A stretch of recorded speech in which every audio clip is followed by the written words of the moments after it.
Real ലൈഫിലേക്ക് എല്ലാവർക്കും സ്വാഗതം. നമ്മുടെ ഇന്നത്തെ വീഡിയോ തയ്യൽ മെഷീൻ എങ്ങനെ സിമ്പിളായിട്ട് റിപ്പയർ ചെയ്യാം. കൂടുതലും സ്ത്രീകൾ ഉപയോഗിക്കുന്ന മെഷീനായിരിക്കും റിപ്പയർ ആവുന്നത്. കാരണം ഇവർ തയ്ക്കുന്ന കൂട്ടത്തിൽ നൂല് ഷട്ടിലിനകത്ത് ചുറ്റി ഇവർ ശക്തമായി വീൽ പിടിച്ച് തിരിക്കുമ്പോൾ ഈ സൂചി വന്ന് പ്ലാറ്റ്ഫോമിൽ അടിക്കുകയും ഷാർപ്പായിട്ടുള്ള സൂചി ഫ്ലാറ്റായി പിന്നീട് തയ്ക്കുമ്പോൾ നൂല് പൊട്ടി പോവുകയും ചെയ്യും. നിങ്ങൾ ചെയ്യേണ്ട ഒരു കാര്യം, അഥവാ ഷട്ടിലിനകത്ത് നൂല് ചുറ്റിയിട്ടുണ്ടെങ്കിൽ ഷട്ടിൽ സിമ്പിളായിട്ട് അഴിക്കാവുന്ന രീതിയാണ് കാണിക്കുന്നത്. ഷട്ടിൽ അഴിച്ച് ക്ലീൻ ചെയ്ത് നൂലെല്ലാം എടുത്ത് കളഞ്ഞതിന് ശേഷം സൂചി മാറ്റിയിട്ടിട്ട് അതിൻ്റെ പൊസിഷൻ ടൈമിംഗ് കറക്റ്റ് ചെയ്ത് വീണ്ടും തയ്ക്കുക.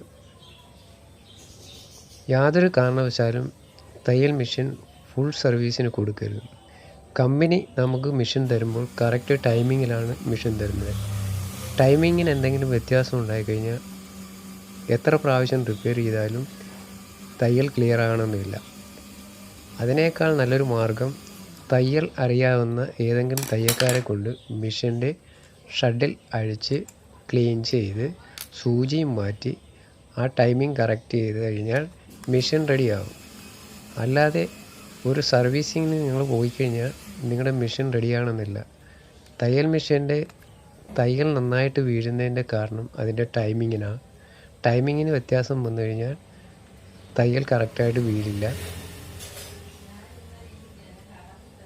വേറെ ഒരു കാര്യം എന്ന് പറഞ്ഞാൽ, ഒരു കാരണവശാലും തയ്യൽ മെഷീൻ്റെ ഷട്ടിലിനകത്ത് നൂല് ചുറ്റിക്കഴിഞ്ഞാൽ വീൽ ശക്തമായി തിരിക്കുമ്പോൾ സൂചി വന്ന് പ്ലാറ്റ്ഫോമിൽ തട്ടി സൂചിയുടെ മുന പോകാൻ സാധ്യതയുണ്ട്. നിങ്ങൾക്ക് ചെയ്യാവുന്ന കാര്യങ്ങളാണ്. ഒരു വ്യക്തിയെ കൊണ്ട് ചെയ്യിപ്പിക്കേണ്ട ആവശ്യമില്ല. അതുപോലെ തന്നെ മെഷീൻ സർവീസിന് കഴിയുന്നതും കൊടുക്കാതിരിക്കുക. സർവീസ് കഴിയുന്ന മെഷീന് കൂടുതലും പ്രശ്നങ്ങൾ ഉണ്ടാകാൻ സാധ്യതയുണ്ട്. കമ്പനി മെഷീൻ നമുക്ക് തരുമ്പോൾ നല്ല റണ്ണിങ് കണ്ടീഷനിൽ അവർ ടെസ്റ്റഡ് ഓക്കെ എന്നും പറയാണ് നമുക്ക് തരുന്നത്. പിന്നെ നമ്മൾ സർവീസ് ചെയ്യേണ്ട ആവശ്യമില്ല. മെഷീൻ്റെ പ്രധാനമായും വരുന്ന റിപ്പയറിങ് എന്ന് വെച്ചാൽ ഷട്ടിലിനകത്ത് നൂല് കുരുങ്ങുക, സൂചി പ്ലാറ്റ്ഫോമിലിടിച്ച് ഒടിയുക, അല്ലെന്നുണ്ടെന്നുണ്ടെങ്കിൽ അതിൻ്റെ മുന പോവുക, ഇങ്ങനെയൊക്കെയുള്ള പ്രശ്നങ്ങളാണ് തയ്യൽ മെഷീൻ ഉണ്ടാകുന്നത്. അത് നമുക്ക് തന്നെ ചെയ്യാവുന്ന കാര്യങ്ങളുള്ളൂ. പൈസ കൊടുക്കേണ്ട ആവശ്യമില്ല. വീഡിയോ ഇഷ്ടപ്പെട്ടെങ്കിൽ ലൈക്ക് ചെയ്യുക, സപ്പോർട്ട് ചെയ്യുക.